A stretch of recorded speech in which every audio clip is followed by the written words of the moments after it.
Hello everyone, welcome to English Shorthand classes. Exercise 18. Get ready for the dictation. Start.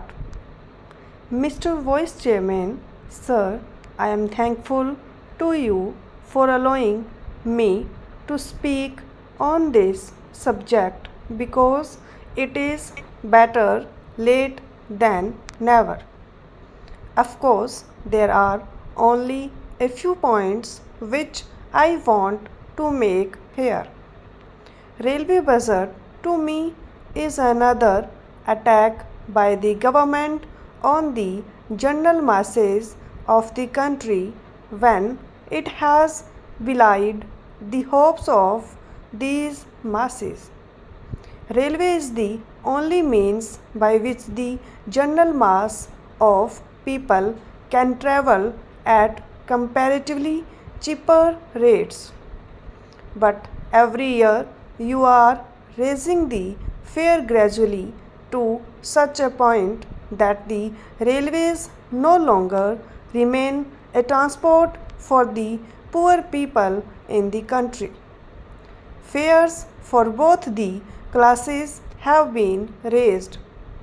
Even the rate of platform ticket has been increased. The parcel rate has also been increased.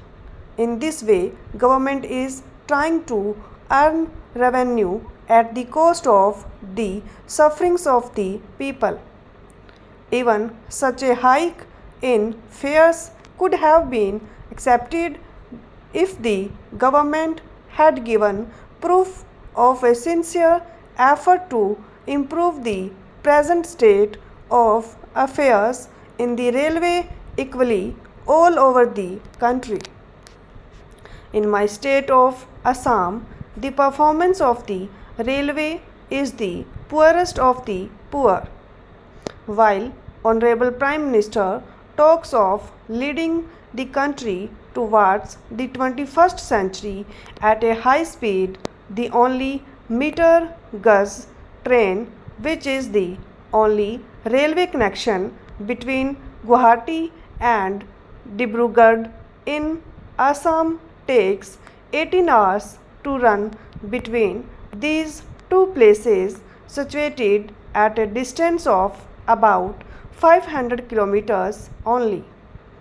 So far as the northeastern region is concerned, the government seems to be very much apathetic.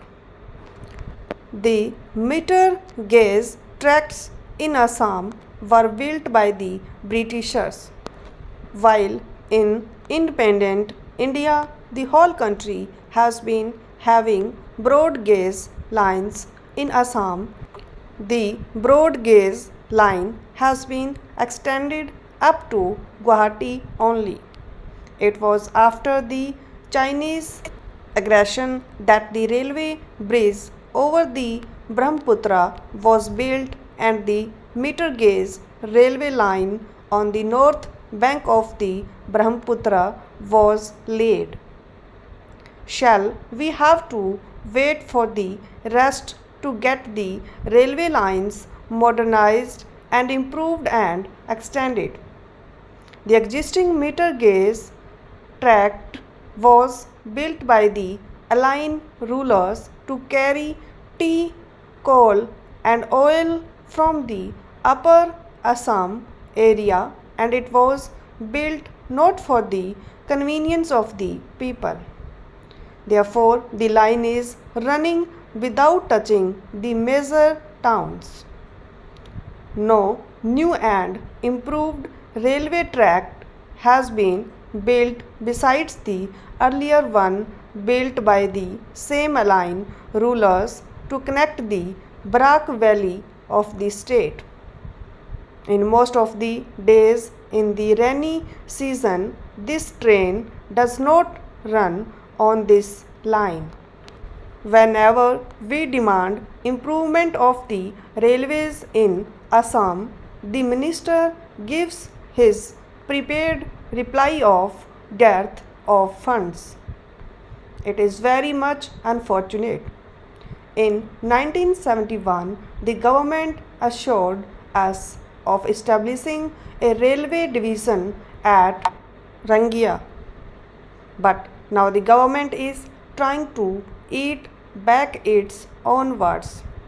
Last year, when we met the railway minister, he replied that there was no proposal to start new division. But only in the case of Assam, this remark is applicable. The government has proposed new divisions in other states.